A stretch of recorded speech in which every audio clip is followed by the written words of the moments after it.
friends, this is Mrs. Pekin. I have your lesson for this week. So we are going to be focusing our lesson on the story The Dot.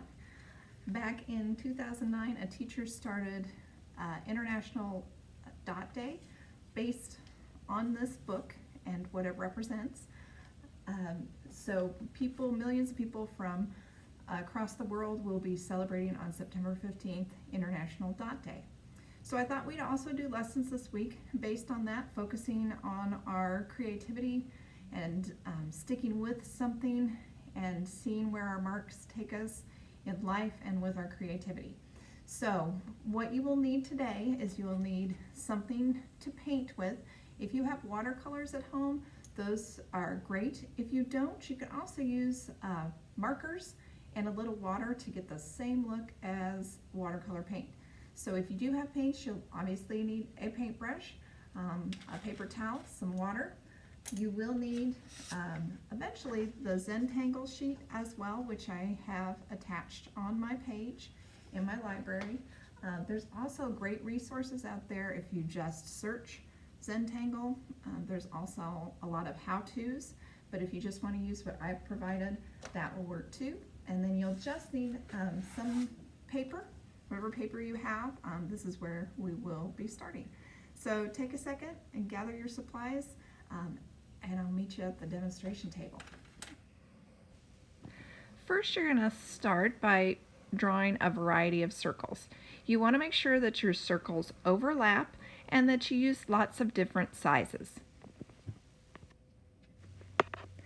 Next, you're going to want to pick up those paints, watercolor paints, or you can use a marker as well. You'll just outline the shape if you have a marker and go over that marker with a little bit of water and it will fill in that space. You really want to think about your colors here.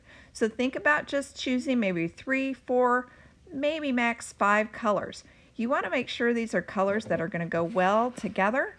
Make sure you're not mixing those complementary colors. Remember, if you overlap complementary colors, you will end up with brown. So we want to continue filling in all of those circles. I like to work around first with the ones that are not overlapping. Let that dry a little bit, then go back to those and see what happens when you overlap one color over the next color. You're just going to continue to do this until all of your circles are filled up. I like to go back sometimes and add a little bit of value, making one side darker than the other side. Then what you're going to need to do is take a little break. You want to make sure that those paints dry before you're going to move on to the next step. The next step, you're going to want maybe a Sharpie, an ink pen, or you could even use markers on top of that. So go ahead and take a break, maybe go back to some of your other work, and get ready to do the next step, probably in about a half hour to an hour.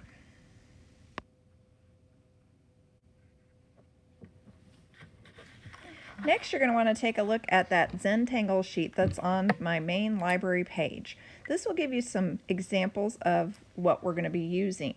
First thing you're going to want to do is outline all of those circles. So you're just going to go all the way around. Now it's time to take a closer look at that Zentangle sheet. You're going to add lots of different patterns, lines, dots to create those Zentangles. I like to try to create a different pattern within each circle. This will make your drawing look super cool. In between those spaces, you're going to put a different pattern. So where those circles overlap, you're going to want to make sure and stop your pattern.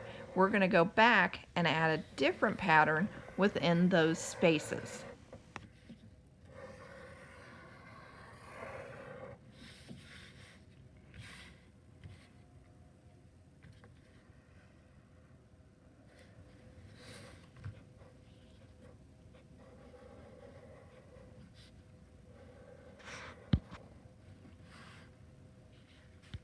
Hello?